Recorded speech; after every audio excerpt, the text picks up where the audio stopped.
Shalom Bapak Ibu Saudara. Puji Tuhan. Oke, kita mau sama-sama menyimak apa yang jadi pesan Tuhan buat kita semua di minggu ini. Pesan Tuhannya adalah gini, tetaplah berlari dalam lintasanmu. Wow. Tetaplah berlari dalam lintasanmu. Rasanya pesan tentang berlari ini kayaknya unik, nggak tahu untuk buat yang udah kesekian kali. Ya. Agak sering kita mendengar tentang hal ini. Artinya apa? Tuhan terus memantau trek lari kita masing-masing. Oke, saya ajak kita sama-sama baca ayat yang mendasari pesan Tuhan ini, ya. Oke, 1 Korintus 9 ayat 24.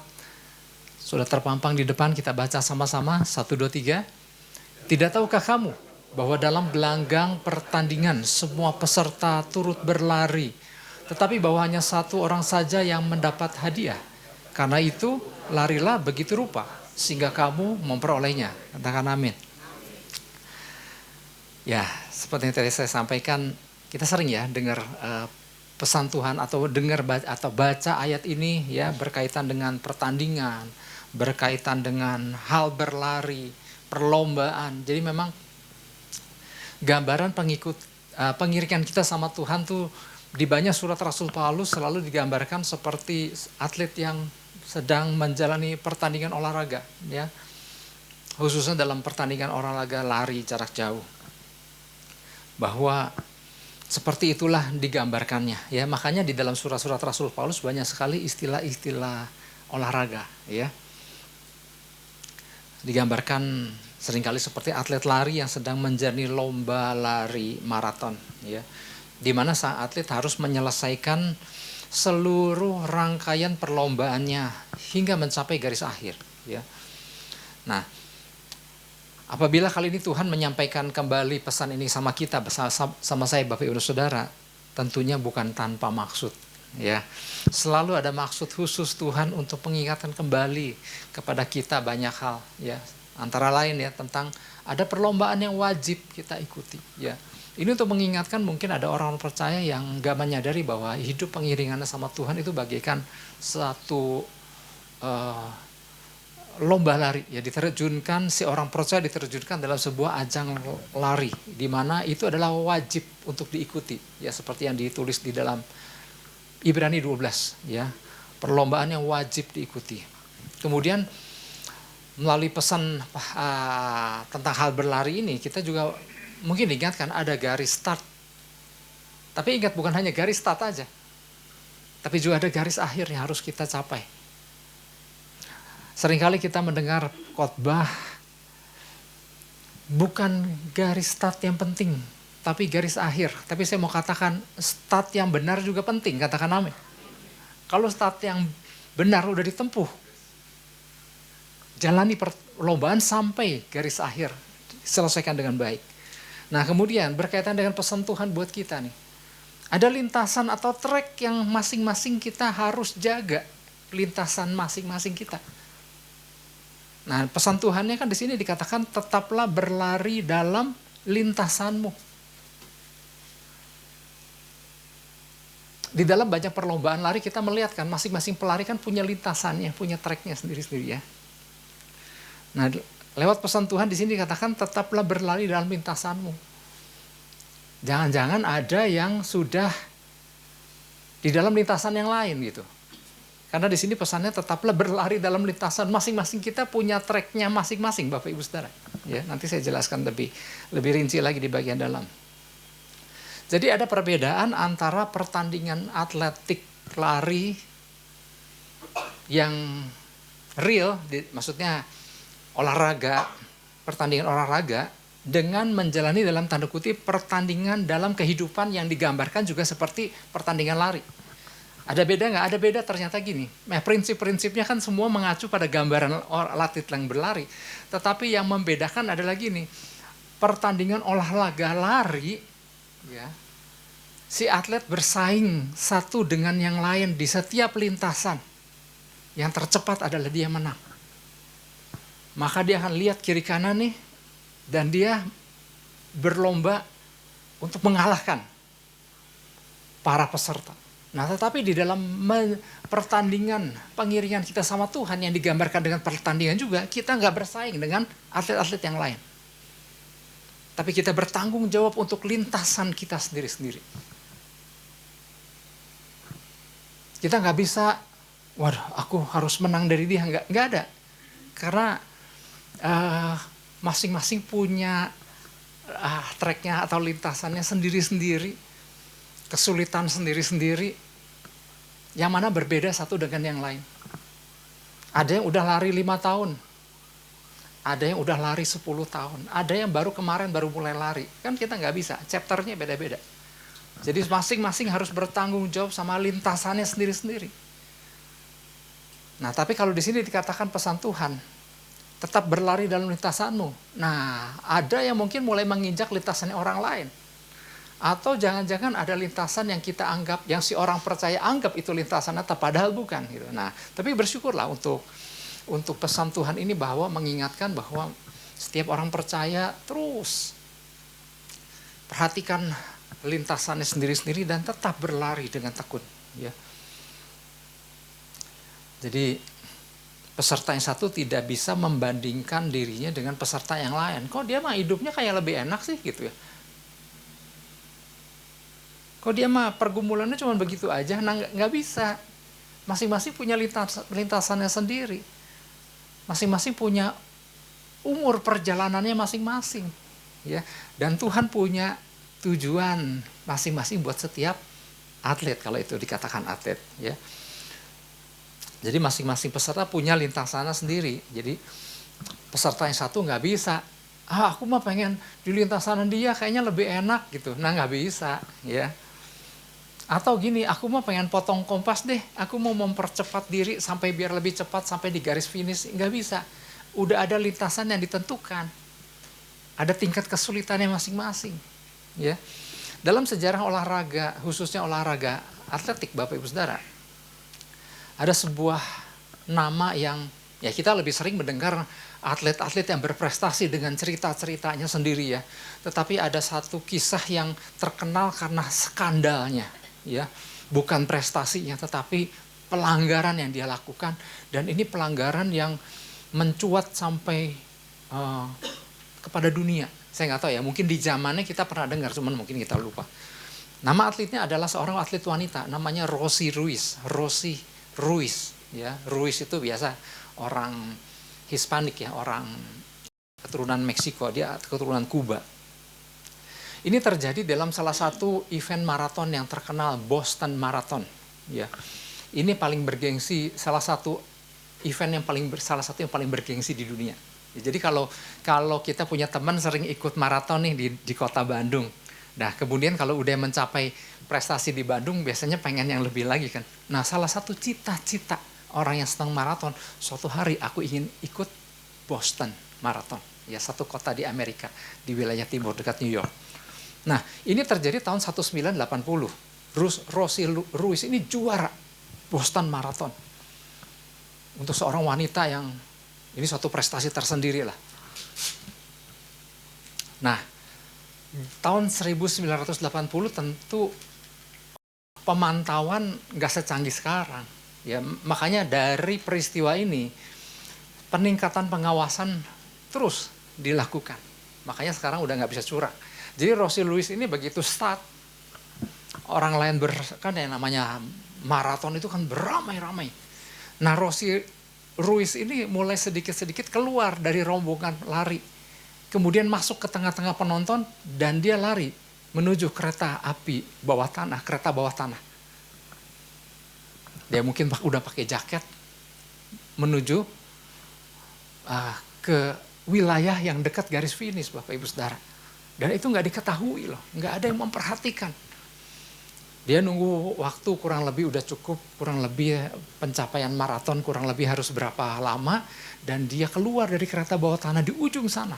Dan kemudian mulai menyelinap, mulai pakai, mungkin buka jaketnya lagi, mulai berlari seolah-olah kayak habis menempuh jarak jauh. Dan kemudian sampai garis finish, terima hadiah loh, waduh masuk surat kabar. Tapi ternyata kan ada orang-orang yang memperhatikan, kok dia nggak terlalu capek gitu ya. Mulai orang memperhatikan kemana nih jejaknya, kayak ketahuan loh Bapak Ibu Saudara. Ya. Jadi awalnya tidak disadari oleh panitia atau peserta lainnya, tetapi mulai tercium kejanggalan demi kejanggalan. Yaitu selintas bahwa ada orang yang meninggalkan treknya dan kemudian melakukan hal yang buat panitia pertanian itu suatu kecurangan besar. Nah ini pesan Tuhan. Ini yang menjadi pesan Tuhan adalah gini, Tuhanlah yang memutuskan di lintasan mana kita berada. Jadi yang memutuskan Tuhan. Tuhan taruh kita di lintasan ini. Bertanggung jawablah di lintasan itu gitu ya. Tuhanlah yang memutuskan lintasan yang bukan kita.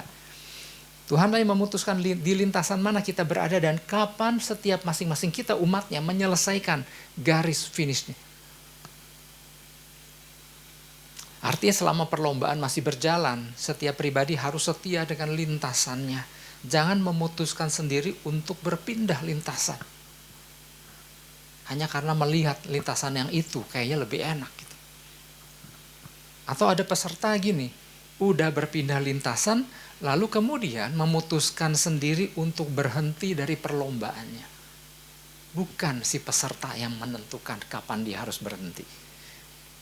Tapi Tuhan. Dan Tuhan taruh kita di lintasan, bukan taruh begitu aja. Ada tuntunan, ada kemampuan yang dia berikan. Betul ya, semua peserta sedang berjuang kan di lintasannya masing-masing. Ya. Dan yang namanya sedang berlomba itu tidak ada peserta yang sedang santai Bapak Ibu Saudara. Semua harus bertekun di dalam lintasannya. Jadi tetap harus fokus sama lintasannya masing-masing. Nikmati perlombaannya. Waduh, nikmati perlombaannya Pak. Nah, kalau mungkin, ini saya banyak pakai istilah-istilah lari ya. Kalau mungkin seseorang melihat ada orang lain yang terlihat begitu, kok kamu kayak tenang-tenang aja sih menjalani sebuah kehidupan. Itu bukan karena ia sedang mengendorkan semangat larinya. Tapi karena apa? Dia tahu tujuannya. Dia paham lintasannya. Dan dia tahu mengatur kecepatannya. Dan mengerti hadiah apa yang sedang menanti. Sehingga ia begitu seolah-olah menikmati pertandingannya. Karena apa? Tahu tujuannya. Udah jalani aja. Dan bukan dengan kekuatan sendiri. Karena Tuhan selalu kasih kita kekuatan. Gitu. Nah beda dengan peserta yang gini. Yang gak paham akan tujuan. Kenapa sih harus berlari? Kenapa sih pesannya harus berlari melulu gitu ya? Orang yang gak paham akan tujuan perlombaan yang harus dijalani, maka setiap jarak yang ditempuhnya adalah suatu beban yang berat. Selalu ingin menepi dengan berbagai alasan. Akhirnya iring Tuhan jadi penuh dengan keluhan. Nah, capek ya ikut Tuhan tuh gitu ya. Kenapa? Gak ngerti perlombaannya. Gak tahu tujuannya. Oleh sebab itu, beberapa hal yang harus kita pahami berkaitan dengan pesan Tuhan ini. Ya, agar kita sebagai peserta dari pertandingan kehidupan tetap berada dalam lintasannya, tetap berlari dengan semangat. Ya, dengan semangat yang benar. Beberapa di antaranya, yang pertama adalah gini, pahami status diri. Pahami status diri dan tujuan dari perlombaan yang wajib diikuti. Pada dalam perlombaan ngapain sih? Ya, di dalam mengiring Tuhan, kan Tuhan punya tujuan atas hidup kita. Kenapa kita dipilih dan diselamatkan? Karena Tuhan mau pakai kita menjadi rekan sekerjanya. Nah waktu kita menjalani fungsi kita, nah kita tuh sedang bertanding, sedang berada dalam lintasan kita. Nah jadi memahami tujuan atau visi ya, dan paham akan status diri dengan benar itu akan sangat menentukan fokus kita di dalam berlari. Akan sangat menentukan gairah dan semangat kita dalam menjalani lari, pertandingan. Ya.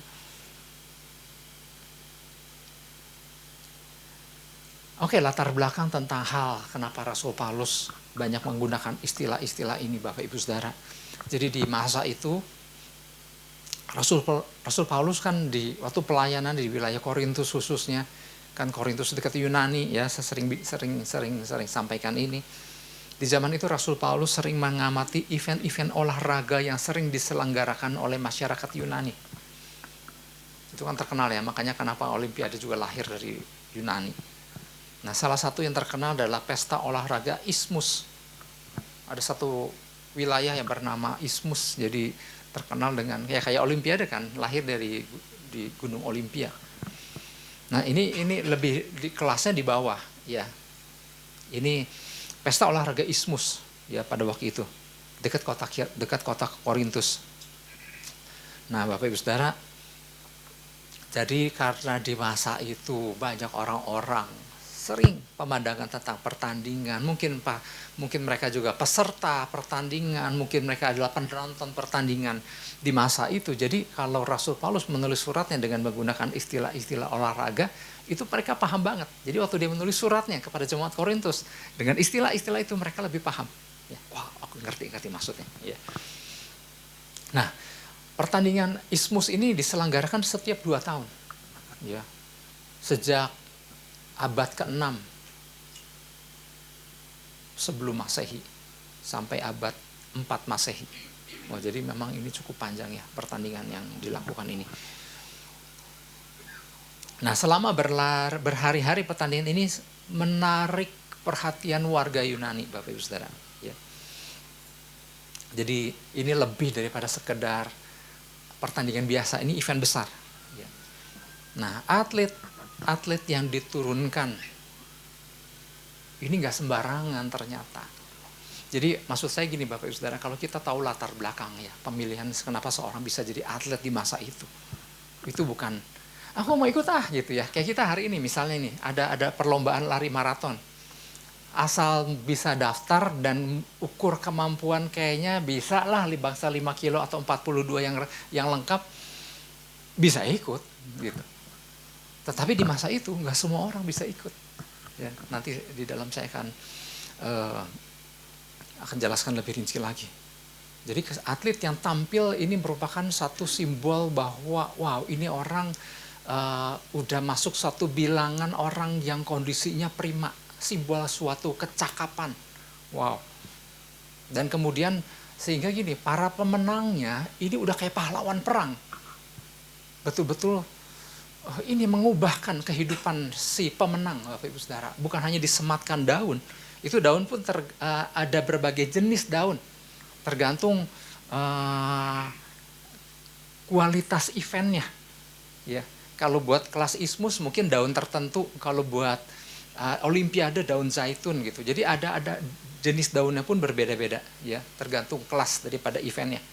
Selain mereka menerima mahkota dari daun, mereka juga diberi berbagai hadiah. Kemudian Dewan Kota memberi mereka pensiun seumur hidup dalam jumlah yang besar. Ini luar biasa sekali Bapak Ibu Saudara. Indonesia belum sampai segitu ya, meskipun terus hadiah terus ditingkatkan ya. Kalau udah sekian lama sih atlet-atlet seperti Rusia, China atau Korea Selatan, itu seorang atlet yang bisa membela negaranya itu udah pensiun seumur hidup, dapat uang pensiun. Ya. Nah, jadi atlet yang akan turun bertanding ini motivasinya bukan lagi sekedar bertanding untuk sekedar iseng. Udah bukan lagi bertanding sekedar aku mau cari pengalaman, bukan sekedar ngelengkapi biodata bahwa nanti kalau kita kalau orang itu tulis biodata pernah mengikuti maraton di kota Bandung gitu, wah nambah biodata, bukan sekedar itu, atau bukan juga sekedar daftar dapat seragam kemudian pas mau start difoto selfie kemudian selesai start kemudian menyimpang akhirnya ke parkiran kemudian makan nasi kuning sama teman-teman. Hanya cuman supaya tampil aku pernah ikutan, padahal cuman ikut start. Nah enggak, atlet-atlet di masa itu enggak ada motivasi yang kayak begitu. Buat mereka ini soal hidup dan mati. Soal akan berubah atau enggaknya masa depan mereka. Dan mereka lakukan itulah sebabnya dengan suatu keseriusan, suatu kesungguhan yang luar biasa. Karena ini akan mengubah hidup dia. Maka dari persiapan hingga pelaksanaan, ini mereka enggak main-main. Jadi inilah gambaran Bapak Ibu Saudara ketika kita mau hidup kita atau masa depan berubah, istilahnya ya, kita harus serius mempersiapkan diri kemudian bertanding dengan serius di lintasan yang Tuhan percayakan. Jadi kalau kita paham status diri dan tujuan yang dimiliki, maka apapun yang jadi penghalang di tengah pertandingan gak ada alasan untuk kemudian jadi kendor. Selalu ada dorongan atau semangat yang buat memiliki si pelari memiliki satu determinasi kuat. Aku harus selesaikan dengan baik. Aku harus mencapai yang di ujung sana dan menerima mahkota. Nah, atas dasar gambaran ini Bapak Ibu Saudara, maka Rasul Paulus mendorong orang percaya melakukan hal yang sama di dalam mengiring Tuhan. Maka di awal kalimat nih, kita buka 1 Korintus 9 ayat 24. Maka terdasar latar belakang tadi, maka Rasul Paulus mengawali kalimat ini dengan, tidak tahukah kamu bahwa dalam gelanggang pertandingan semua peserta turut berlari, tapi hanya satu orang saja yang mendapat hadiah. Ya. Dalam arti kata lain adalah gini, kalimat ini bilang begini, bahwa atas dasar kasih anugerah Tuhan yang telah memilihmu, kalau event-event umum nih kita daftar, ikut ah. Nah, di masa itu nggak bisa, kita dipilih untuk bisa ikut. Ya, atas dasar kasih anugerah Tuhan yang telah memilihmu dan atas panggilan Tuhan yang begitu indah atas kamu, istilahnya ya. Atas kemampuan yang Tuhan berikan pula, maka selayaknya kamu sebagai seorang pelari harus mengeluarkan segenap kemampuan terbaikmu untuk memenanginya. Meskipun hanya satu yang memperoleh hadiah di ujung sana. Jadi atas dasar pemilihan Tuhan yang luar biasa, maka ini sebetulnya hak istimewa loh buat orang percaya. Ya. Jadi apabila orang percaya menyadari siapa dirinya di hadapan Tuhan, bahwa ia dipilih dan diselamatkan untuk tujuan kerajaan sorga. Seringkali kita membahaskan seputar pertandingan ya kayak hari ini, tetapi saya mau sampaikan juga gini, kenapa sih Rasul Paulus menekankan tentang pertandingan? Emang ada perintah khusus apa sih gitu? Kalau kita lihat konteksnya 1 Korintus pasal 9, itu tentang panggilan orang percaya yang sudah diselamatkan untuk nangkep bahwa dia harus ikut ambil bagian di dalam pemberitaan Injil. Itulah pertandingan yang harus diikuti. Jadi bukan cuma sekedar beraktivitas rohani, aku kan sudah mengikuti pertandingan, tetapi apakah ada berita yang kita ikut ambil bagian di dalamnya untuk kita beritakan? Itulah pertandingan yang dimaksud. Sebetulnya konteksnya itu. Jadi apabila orang percaya menyadari siapa dirinya di hadapan Tuhan, bahwa ia dipilih diselamatkan untuk tujuan kerajaan sorga, maka orang percaya nangkep panggilan ini akan menjalani pengiringan Tuhan yang bagikan seorang atlet lari yang terjun di ismus tadi, istilahnya. Ya. Ini tentang berbicara, waktu ia nangkep, waktu orang yang percaya itu nangkep, maka ini mengubah masa depannya, Bapak Ibu Saudara. Tentang mahkota apa yang akan diterimanya. Atau mahkota apa saja yang akan diterimanya. Nah ini makanya akan jadi beda sekali semangat dan motivasi seorang percaya apabila dia ikut pertandingan mengiring Tuhan atas dasar gini, aku mau punya pergumulan yang harus aku menangi gitu. Nah itu tuh beda banget dengan tujuannya, dengan apa panggilan si atlet yang sesungguhnya dimaksud Rasul Paulus. Ada orang percaya kan mengiring Tuhan hanya karena ini, ingin memenangi pergumulan hidupnya. Yang mana motivasinya adalah gini, kalau pergumulannya sudah selesai, maka seringkali selesailah pertandingannya. Karena tujuannya cuma itu. Atau juga begini, kadang pergumulannya nggak kunjung selesai, maka kemudian terlalu lelah, kemudian menghentikan pengiringan. Udahlah ikut Tuhan mah biasa-biasa aja lah gitu. Atau malah terpikir gini, kayaknya aku enakan jadi dia deh. Ya mulai kepingin pindah lintasan, yang mana adalah nggak mungkin gitu ya. Habis dia mah enak sih gitu ya. Nggak, setiap orang masing-masing punya tantangannya masing-masing. Titik pergumulan beratnya itu kan beda-beda orang. Ada yang di di lintasan sekian dia mengalami sebuah puncak pergumulan. Tapi berbeda dengan orang di lintasan sebelah, mungkin dia malah pergumulannya waktu itu gitu. Jadi beda-beda. Dan kita nggak bisa ingin berada di treknya orang lain gitu. Jadi Tuhan memilihkan bagi umatnya masing-masing lintasan yang harus ditempuhnya. Tuhan, nah kamu di lintasan ini, nah B kamu di lintasan ini, C kamu di sini. Tuhan yang memilihkan. Tuhan memilihkan bagi umatnya masing-masing lintasan yang harus ditempuhnya. Dan itulah lintasan terbaik untuk setiap masing-masing pribadi. Karena semuanya tetap mengarah kepada tujuan akhir yang sama sebetulnya. Nah, Tuhan menetapkan orang percaya di masing-masing lintasan bukan cuma buat lari, enggak. Penyertaannya itu loh, katakan amin. Kemampuannya itu loh yang luar biasa.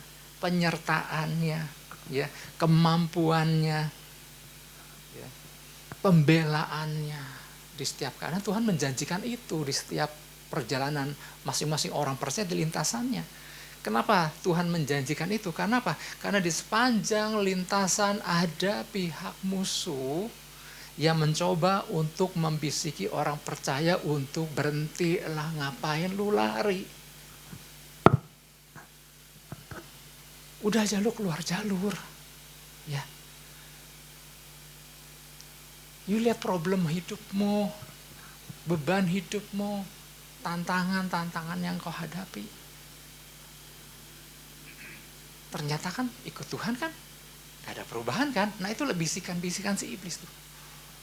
Yang tujuannya apa? Untuk mengendorkan semangat orang percaya di dalam berlari. Sehingga gak sedikit orang percaya berlari dengan luka, kemarahan, ya, dan kekesalan dan lain-lain. Nah inilah gangguan-gangguan yang si musuh coba untuk lekatkan kepada si atlet, si orang-orang percaya yang berlari. Supaya apa?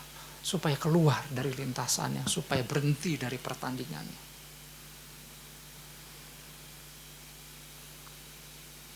Satu hal yang harus kita pahami, musuh tidak dapat menghentikan tujuan Tuhan dalam hidup orang percaya, katakan amin. Musuh gak bisa hentikan tujuan Tuhan dalam kehidupan masing-masing kita loh. Tetapi musuh dapat membuat si orang percaya menjadi teralihkan fokusnya. Musuh dapat mengajak orang percaya untuk bertempur dalam pertempuran yang tidak penting. Musuh akan membisiki orang percaya untuk melakukan hal-hal yang seolah-olah tampak baik. Itu cuman itu yang mereka bisa lakukan, dan strateginya seringkali kan gitu juga. Banyak orang percaya, iya ya, benar juga, ya. Maka ada orang-orang percaya yang seperti sedang bertanding, karena apa? Tetap ada di dalam kesibukan, tetapi bukan untuk sesuatu yang Tuhan kehendaki. Makanya di Amsal 4 ayat 26-27. Di sini, tempuhlah jalan yang rata, ayat 46. Tempuhlah jalan yang rata dan hendaklah tetap segala jalanmu. Kemudian ayat 27. Nah ini, janganlah menyimpang ke kanan atau ke kiri. Jauhkanlah kakimu dari kejahatan. Artinya gini, lihatlah lurus ke depan. Tetaplah pada jalan yang benar. Dan janganlah menyimpang dari jalan yang benar. Ini kan sebetulnya nasihat ini kan juga mirip dengan ketika Joshua harus memimpin bangsa Israel menyeberang sungai Yordan masuk tanah perjanjian. Ya. Jangan ke kanan atau ke kiri. Tetap fokus pada apa yang dipercayakan Tuhan. Bagaimana Joshua harus membawa bangsa Israel menyeberang sungai Yordan. Makanya betul-betul kan kita ingat ya, waktu Joshua ini, saya teringat Joshua bagaimana waktu dia memimpin bangsa Israel untuk menyeberang sungai Yordan, kan itu betul-betul dia ada di dalam lintasan yang benar-benar diikuti kan. Biarlah para imam berjalan membawa tabut di depan, dan setelah para imam membawa tabut ada jarak 2000 hasta. Itu betul-betul Tuhan kasih tuntunan supaya tetap ada di dalam lintasannya. Demi untuk apa? Untuk bisa nyeberang sungai Yordan dan kemudian masuk ke tanah perjanjian. Betul-betul harus ngikuti, jangan menyimpang ke kanan ke kiri. Seperti itu gambarannya. Kenapa? Ada tujuan Tuhan. Jadi Tuhan tahu ada banyak sekali kesempatan untuk seorang percaya keluar jalur. Ya kan, ada musuh yang mencoba terus mengajak keluar juga kan. Bukannya Rossi Ruiz saja keluar jalur naik kereta bawah tanah gitu kan. Tetapi waktu kita menjalani perjalanan pertandingan pengiringan Tuhan, ada banyak kesempatan untuk keluar dari jalur. Jadi apabila kita ingin mencapai tujuan Tuhan, maka kita harus bisa mengenali. Nah, kita harus bisa mengenali ya, apa yang dapat mengalihkan perhatian kita dari tujuan Tuhan dalam hidup kita. Kan masing-masing orang ada nih. Seorang yang satu mudah teralihkan ketika digoda ini. Yang B harus dengan godaan yang berbeda buat B. Jadi masing-masing tuh harus mengenali nih, kita mudah tergodanya ketika apa.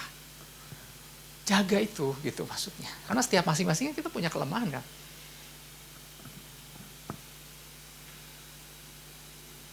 Kita harus bisa mengenali ya. Dan kenali apa yang penting yang harus kita lakukan. Ya. Karena gini, ada yang penting menurut pandangan Tuhan, ada yang penting menurut kita. Nah, kenali apa yang penting menurut Tuhan terus kita lakukan. Kemudian apa lagi? Ada yang berharga dan ada yang tidak berharga. Kalau yang dari Tuhan tuh harganya mahal, ikuti. Makanya ada di Mazmur kan dikatakan bahwa firman Tuhan itu bagikan apa, keping emas, ribuan keping emas dan perak, karena begitu bernilai. Makanya pesan Tuhan, perkataan Tuhan itu sesuatu yang bernilai. Maka kita kenali, kita mengikuti hal yang punya nilai kerajaan atau enggak. Ya, kemudian apa yang harus kita kenali? Apa hal-hal yang membuat kita menjadi pribadi yang lebih baik di dalam Tuhan tentunya. Nah, bangun itu. Kalau itu membuat kita lebih baik di dalam Tuhan. Kenali apa yang membuat kita bisa bertumbuh. Dan apa yang membuat jadi konten. Udah lama gak dengar konten ya, Bapak Ibu. Konten tahu ya kontennya? Coba. Kan ada hal-hal yang tetap berkeringat, tetap sibuk, tapi nggak buat tumbuh. Nah, kenali apa yang bisa membuat kita tumbuh. Dan kenali apa yang bisa menyeret si orang percaya keluar dari track dengan mudah. Godaan apa. Ya, mirip sama yang pertama ya.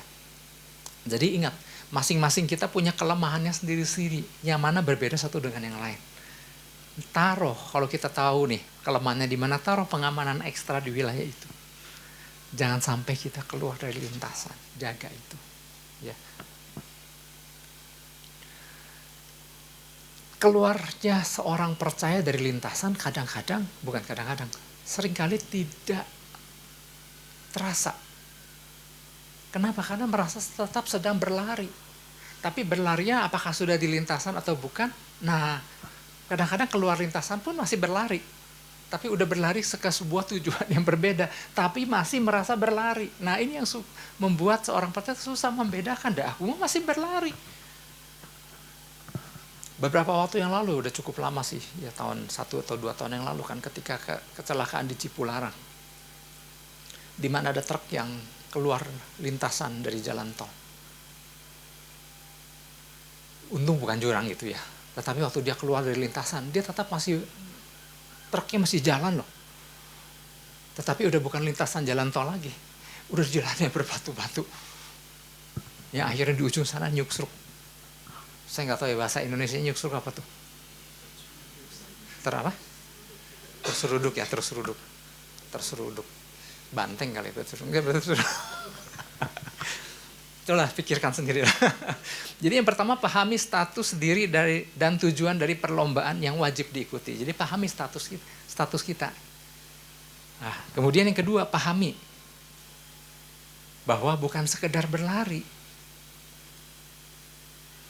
Aduh Pak, berlari aja makanya diatur, betul. Bukan sekedar pahami bahwa bukan sekedar berlari, tapi ada aturan berlomba yang harus diterapkan.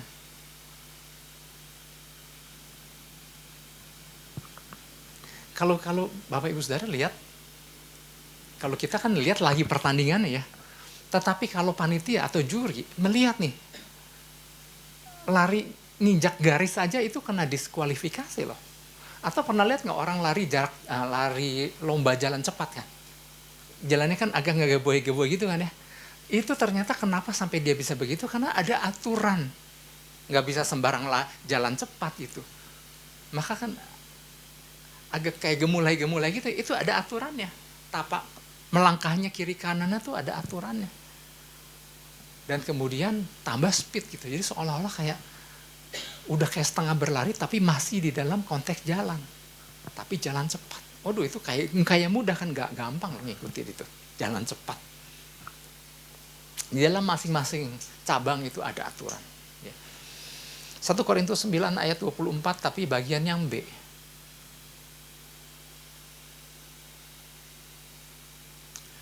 Oke, tadi kan kita baca yang pertama ya. Nah, kan ini kalimatnya B. Karena itu, setelah pembukaannya tadi kan, setelah kita menyadari siapa kita.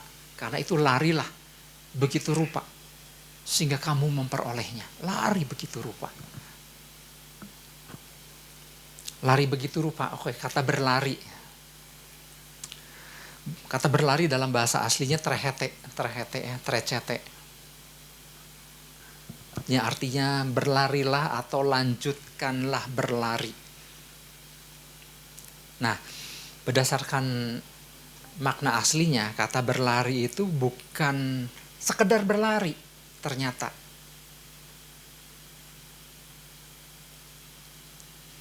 Ternyata ini adalah panggilan untuk bertindak secara konsisten dan terus menerus berlari, bukan sekali-sekali berlari, kata trekete itu.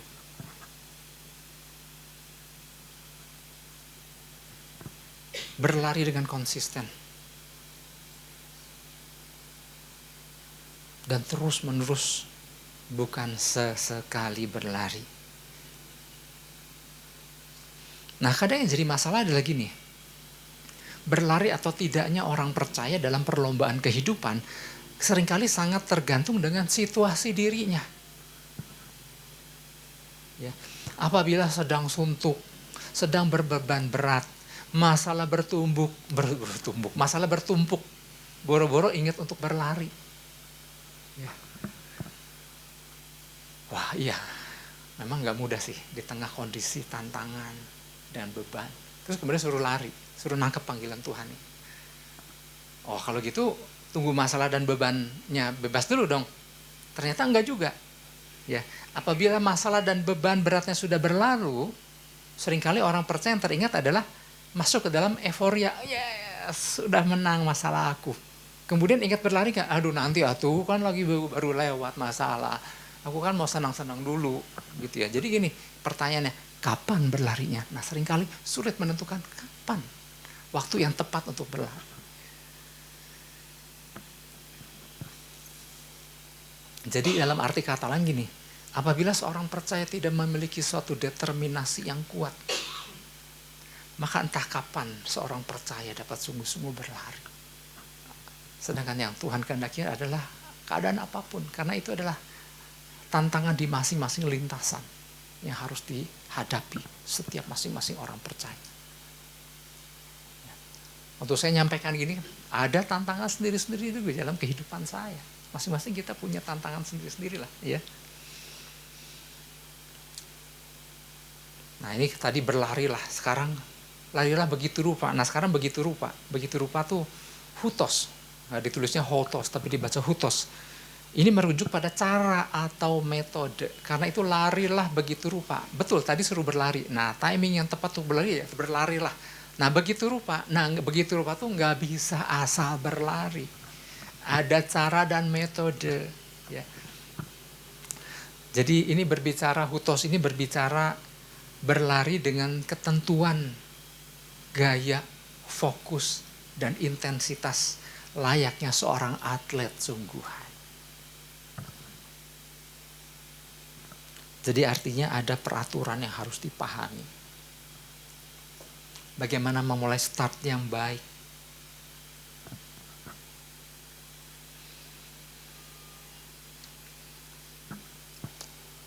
banyak di dalam pelayanan kami, kita lah ya. Kan banyak memperbaiki kan stat dari banyak orang. Kadang-kadang kan banyak orang-orang sering mendengar yang penting kan finish. Enggak, kita nggak beresin startnya dulu. Start yang baik, lari begitu rupa sampai mencapai garis akhir. Nah, itulah satu buah rangkaian yang nggak bisa dilupakan. Bagaimana memulai start yang baik. Lalu sejak peristiwa Rossi Ruiz, itu kalau lari maraton, itu nggak bisa lari kemudian kemana orangnya gitu ya. Kadang-kadang ada orangnya naik motor. Maka si atlet diikuti oleh masing-masing pengawas dari panitia. Betul nggak orang ini ada di pos 1, lewati pos 2, lewati pos 3, semua di absen. Semua jadi ada aturan berlomba, ya. Bukan langsung lari ke kereta bawah tanah seperti Rossi Ruiz. Dan orang itu harus bisa tahu dia sudah berapa lama. Ya sekarang dengan teknologi lihat berapa lama dia sudah berlari, berarti jarak sisanya berapa, ngatur staminanya gimana, nafasnya gimana. Tapi itulah bagian daripada strategi di dalam menyelesaikan seluruh rangkaian pertandingan. Nah, yang saya mau sampaikan gini, latar belakang dulu nih. Persyaratan mengikuti pertandingan di zaman dulu itu sangat ketat. Nah, ini gambaran ini sebetulnya gini, Bapak Ibu Saudara. Kalau kita saat ini sebagai orang percaya yang Tuhan taruh di sebuah lintasan, itu hak istimewa loh. Katakan hak istimewa. Karena gini, latar belakang Rasul Paulus menulis ini. Jadi, pada saat orang-orang mau mengikuti pertandingan, kan dulu juga pastilah mendaftar ya dengan versi zaman dulu. Nah, setiap seorang ofisial daripada panitia nih, ofisial akan mewakili tiap-tiap atlet di hadapan penonton. Kan penonton udah berkumpul nih orang-orang yang mau ikut pertandingan nih. Si atlet-atlet yang sudah mendaftar. Nah, ada ofisial. Dia akan memperkenalkan satu orang ini. Orang ini akan ikut bertanding.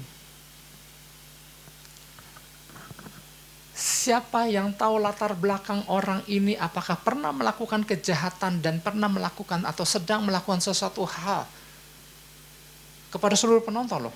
Kalau ada penonton yang protes, ya orang itu pernah melakukan kejahatan, orang itu sedang saat ini juga melakukan hal-hal yang tercela.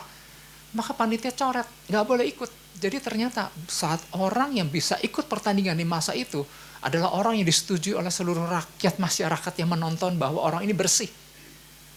Boleh ikut bertanding. Jadi kualifikasi seorang atlet bukan cuma dari saat kesiapan fisik dan mentalnya, tetapi status dirinya. Jadi yang pasti gini, penjahat udah pasti nggak bisa ikut bertanding. Orang yang tercela nggak layak ikut bertanding, nggak boleh, itu diprotes sama masyarakat. Seperti hari inilah calon-calon pendeta. Itu tahapannya panjang Bapak Ibu Saudara. Ada psikotes, ada interview, kemudian sebelum menjalani itu diperkenalkan dulu dalam sebuah sidang, ada nggak yang protes kalau orang ini diangkat menjadi seorang pendeta pembantu, baru tahap awal. Itu nunggu jawaban nih. Ternyata kalau ada yang protes, baru diperiksa, kenapa? Apa latar belakangnya? Jadi sampai dinyatakan benar-benar bersih dan tidak ada yang protes, baru mulai mengikuti untuk GBI seperti itu.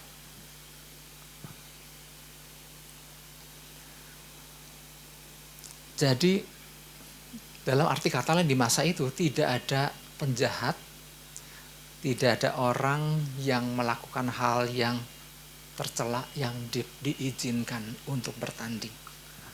Dan pelanggar peraturan pertandingan mendapat hukuman berat dengan dikeluarkannya si pelanggar dari pertandingan. Jadi setelah lolos kualifikasi untuk boleh bertanding, nah setiap pelanggaran pertandingan itu hukumannya berat.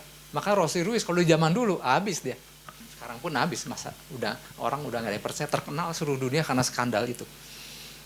Fakta ini membantu kita memahami pernyataan Rasul Paulus bahwa kan ada 2 Timotius 2 ayat 5 lah, 2 Timotius 2 ayat 5.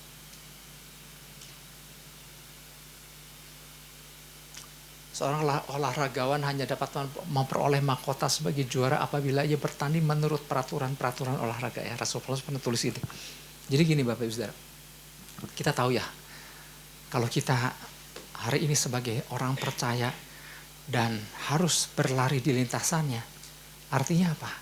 Kita tuh sebetulnya orang-orang yang sudah lolos seleksi loh Bapak Ibu Saudara.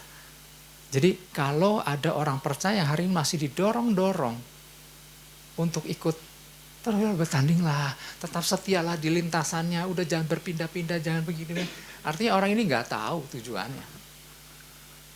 Hari ini didorong, hari ini berlari, besok udah mungkin bisa nggak berlari. Kenapa? Kalau nggak tahu tujuannya. Adalah hak istimewa, adalah privilege. Kalau ternyata orang percaya dipilih Tuhan untuk bertanding. Karena apa? Sudah melewati seleksi-seleksi yang luar biasa sesungguhnya. Yang ngerti katakan amin. Jadi kalau orang percaya yang keluar lintasannya, nggak mau bertanding, nggak ngerti untuk tujuan apa, artinya dia sama sekali nggak paham akan status dirinya. Ya.